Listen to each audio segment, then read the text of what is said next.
प्राचीन काल में मथुरा में एक प्रतापी नृपति राज करते थे। उनका नाम सूरसेन था।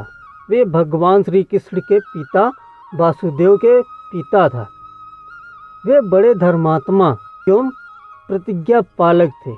सूरसेन के एक अनन्य मित्र थे जिनका नाम कुंती भोज था। कुंती भोज के पास सब कुछ तो था किंतु संतान नहीं थी। वे संतान के अभाव में दिन रात दुखी और चिंतित रहा करते थे। सूरसेन ने कुंती भोज के दुख को देखकर उन्हें वचन दिया था कि वे अपनी प्रथम संतान उन्हें दान में दे देंगे। सूरसेन की प्रथम संतान एक पुत्री थी।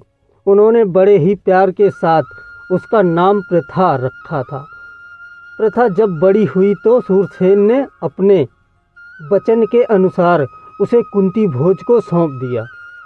कुंती भोज ने उसे अपने घर ले जाकर उसका नाम कुंती रखा। कुंती बड़ी रूपवती और गुणवती थी। गुणवती होने के कारण कुंती भोज ने उसे अतिथियों और साधु महात्माओं की सेवा का कार्य सुपुर्द किया था। वह बड़े ही मनोयोग के साथ इस कार्य को पूर्ण किया करती थी। एक बार कुंती भोज के घर दुर्वासा जी की आगमन हुई। वे कई दिनों तक कुंती भोज के घर उसके अतिथि के रूप में रहे।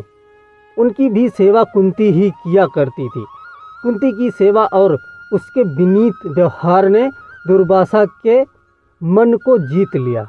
वे जब जाने लगे तो उन्होंने कुंती को अपने पास बुलाकर कहा, पुत्री, मैं तुम्हारी सेवा से प्रसन्न हूँ। मैं तुम्हें एक मंत्र दे रहा हूँ। तुम इस मंत्र को पढ़कर किसी भी देवता को अपने पास बुला सकती हो और मनचाहा वरदान प्राप्त कर सकती हो। दुर्वासा ऋषि कुंती को मंत्र देकर चले गए। प्रभात के पश्चात का समय था। सूर्योदय हो चुका था। आकाश में पक्षी उड़ रहे थे। कुंती राजकीय उद्यान में एक शिलाखंड पर बैठी हुई थी। सहसा उसका ध्यान दुर्वासा के मंत्र की ओर गया। उसने सोचा, क्यों ना दुर्वासा के मंत्र की परीक्षा ली जाए। कुंती ने मंत्र को पढ़कर सूर्यदेव का आवाहन किया। आचार्य सूर्यदेव कुंती के सामने प्रकट हो गए। कुंती स्तब्ध हो गई। उसका मस्तक अपने आप ही सूर्य के समक्ष नत हो गया। सूर्यदेव बोल उठे, तुमने मेरा आह्वान क्यों किया? कुंती बोली, देव दुर्वासा ऋषि ने मुझे एक मंत्र दिया था। मैंने मंत्र की परीक्षा के लिए उसे पढ़कर आपका आवाहन किया। मुझे क्षमा कर दीजिए। सूर्यदेव ने कुंती की ओर देखते हुए कहा, अब तो मैं प्रकट हो गया हूँ। मेरा प्रकट होना व्यर्थ नहीं जाता। मैं तुम्हारे साथ रमण करना चाहता हूँ। तुम्हें एक पुत्र देना चाहता हूँ। कुंती बोली, देव, मैं कुंवारी हूँ। कुमारी लड़की के साथ रमण करना पाप है। मेरे गर्भ से जब पुत्र पैदा होगा तो मैं समाज में कैसे रह सकूंगी? सूर्यदेव बोले, तुम चिंता मत करो। मेरे समागम से तुम्हारा कौमार्य नष्ट नहीं होगा। पुत्र पैदा होने पर भी तुम्हारा कौमार्य बना रहेगा। गर्भ की स्थिति में भी पता नहीं चल सकेगा कि तुम गर्भवती हो। इसी प्रकार जब सूर्यदेव ने कुंती को सांत्वना प्रदान की तो वह उनके साथ समागम के लिए उद्यत हो गई।